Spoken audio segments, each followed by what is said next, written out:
Hi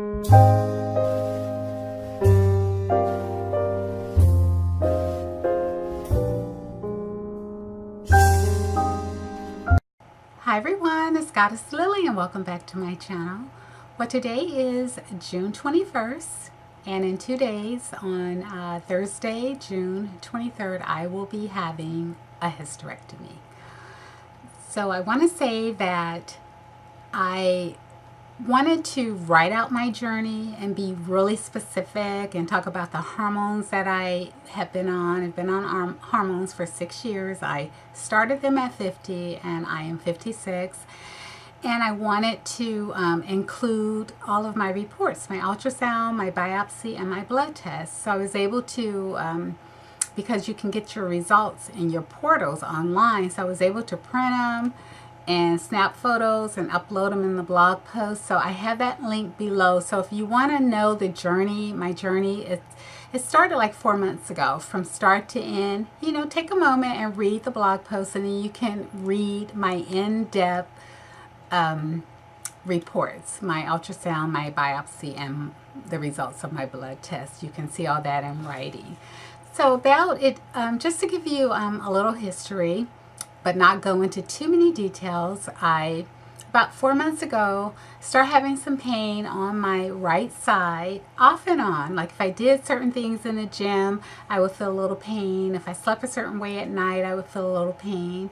But I thought it might have been a hernia because I was doing the leg press in the gym religiously, because that doesn't mess up your knees like squatting with the squat rack does. And they say a lot of the bodybuilders end up getting hernias from that leg press. So I thought it was a hernia.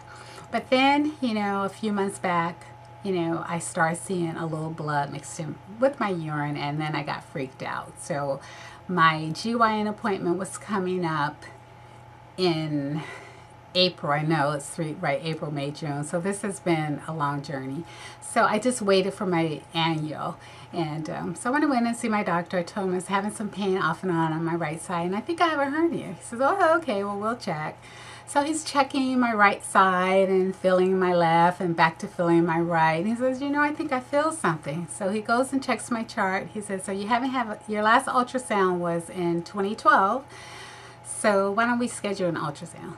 So I says, okay. So I schedule my ultrasound, and I go in, you know, maybe another week passed or 10 days. I go in, and then another 3 days pass. He calls me with my results. He says, you have a mass covering your right ovary. He said, I didn't think it was really large, but I'm really concerned. I want you to come in for a biopsy and a blood test. So he says, I'm going to put you on the phone with the nurse, and you can go ahead and set that up. So I schedule that, you know, another week pass. And so I go in and have my biopsy, and they draw blood, and I ask the little questions, but of course, you know, he can't tell me too much because all we know is, you know, it's a large mass, and all the other stuff they saw. I don't know, they say, you have to read it, juxtaposed tumors, and it's just weird.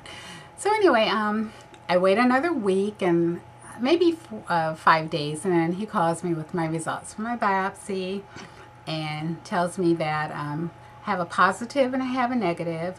Your biopsy is negative for cancer, but your blood test is positive with low levels of CA-125. He said, so I am going to give you the name of a GYN oncologist that specializes in ovarian cancer to make an appointment. So I'm like, okay. So I get my pencil and pen and write all the information down. He said, schedule it as soon as possible. I said, okay, I will. You know, and now I'm freaked out. He didn't give me no bad news. Well, I don't know if that was bad news, but he didn't tell me anything else. So I make my appointment. Another 2 or 3 weeks pass by to get in to see the doctor. Extremely busy. And you don't have a relationship with these doctors, the oncologists. So they're going to give it to you straight. You know, they're just going to give it to you straight. So he says, I'm going to explain to you what CA-125 is. So he goes and explains to me what it is and how it rises. And that kind of freaked me out because he said people can have low levels in their blood, but when I go to open them up and test their tumors and masses on the spot, it's cancer, they're cancerous, and the levels have spiked in a matter of, 7 to 10 days from the time of the blood test to the time of, the surgery.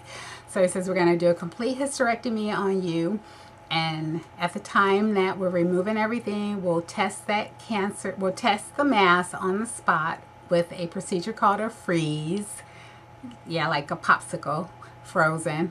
Freeze. And if it's cancerous, the plan is to put you on a chemo drip for 7 to 10 days. And we'll constantly check your levels in your blood in that time.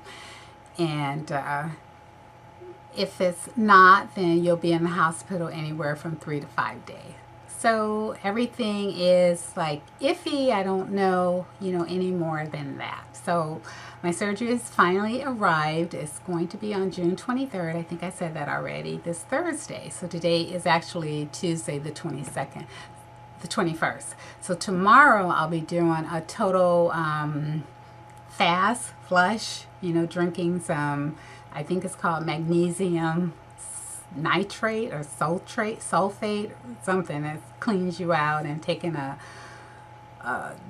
Docalex, and I don't know, I have total liquid diet, and so cleaning out, and then the next day is my surgery. So I'm going to keep you posted, but in the meantime, if you want to read, more details and read the reports for yourself, they're in there, and I wrote exactly what the doctors told me, and a little more detail, a little more history. I have what types of hormones that I have been on for the last 6 years, which, by the way, he said, yes, I pretty much think that the hormones cause the mass, because that was one of the questions that I asked. You ask a lot of questions, and, they kind of want to know why you went on hormones in the first place. And I have all that in the blog post, too. I just don't want to make the video really, really long, but it just has to do with arthritis. My family tree, the elders in my family all just had degenerative arthritis in their hips and their knees, joints, ankles, everywhere, and I didn't want to go that route.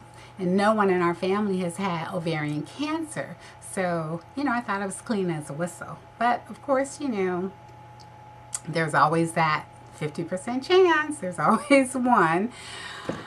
So I want to give a shout out to 2 people that I communicated with, and that was the first one is Mary Ellen, over 60. We all love and adore her, and she's been with me throughout this journey. I was able to email her with questions that I understand, because her background, she is a nurse, and so thank you for that. And the other one is the lady at 50.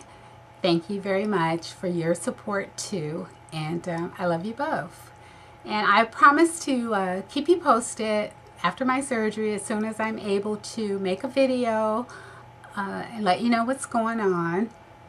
I know you'll be curious to know if that freeze, was cancer or not, or if I've been on the chemo drip, and how I'm feeling, and I will definitely share everything with you. Okay, so keep me in your prayers, and once again, read the blog post for more information, and you can read the reports yourself. Alrighty, we'll talk soon. Thank you for watching.